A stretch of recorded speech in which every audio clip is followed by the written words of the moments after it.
Hello guys, तो आज का हमारा जो टॉपिक रहेगा वो रहेगा वज्र गुणन विधि। तो इसमें सिंपली हमें एक दो समीकरण दी जाएगी जिसमें दिया गया है a1 प्लस में b1 is equal to c1 के। तो यह मान लेंगे फर्स्ट समीकरण a2 plus b2 plus is equal to c2। तो यह होगी हमारी सेकंड समीकरण। अब इसमें हम ये वज्र गुणन विधि कैसे यूज कर सकते हैं, इसका सबसे पहले हमें फॉर्मूला पता होना चाहिए। तो हमारे पास अब देखो ये वाली संख्या को हम ऐसे भूल जाएंगे, यहाँ से शुरू करेंगे, यहाँ से शुरू करके फिर वापस इसको यहाँ तक ही लेके आना है। सिंपली सबसे पहले हम करेंगे b1 बटे b2 बटे नहीं आएगा sorry b1 b2 c1 c2 a1। अब देखो ये खत्म हो गया, ये भी यहाँ पे a1 a2 और b1 b2। अब देखो हमारा जो b1 b2 और c1 c2 ये क्या होगा हमारी, ये होगी हमारी x की वैल्यू। हमें क्या देगा, x की वैल्यू देगा।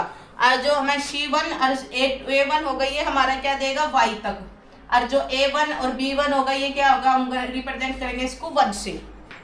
ओके, अब देखो इसकी वैल्यू निकालने के हम x बटे b1 इंटू c1 कर देंगे, b1 इंटू c2 इसके साथ इसकी मल्टीप्लाई। अब क्या करेंगे हम, cross multiply b1 b2 minus c1 या फिर b2 c1 भी लिख सकते हैं, c1 c2 b2। सिंपली देखो यहाँ पे क्या है, b1 c2 c1 b2, हम ऐसे भी लिख सकते हैं b2 c1। ओके, अब क्या लिखेंगे, इक्वल का निशान कर देंगे। अब y की वैल्यू निकालने के हमें क्या करना पड़ेगा, अब देखो इसके साथ मल्टीप्लाई c1 a2 माइनस का निशान हमेशा याद रखना, c2 a1 c2 a1। Okay, अब देखो यहाँ हम 1 से रिप्रेजेंट कर रहे थे, 1 बटे अब देखो a1 b2 minus a2 b1।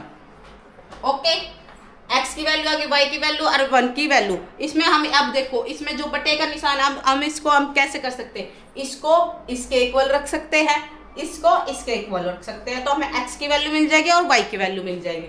अब x बटे समथिंग ये आ जाएगा b1 c2 minus c1 b2 is equal to क्या आ जाएगा, a1 बटे a1 b2 minus a2 b1। Okay, y की वैल्यू चाहिए तो हम क्या कर देंगे, c1 a2 minus c2 a1 is equal to 1 बटे a1 b2 minus a2 b1। Okay.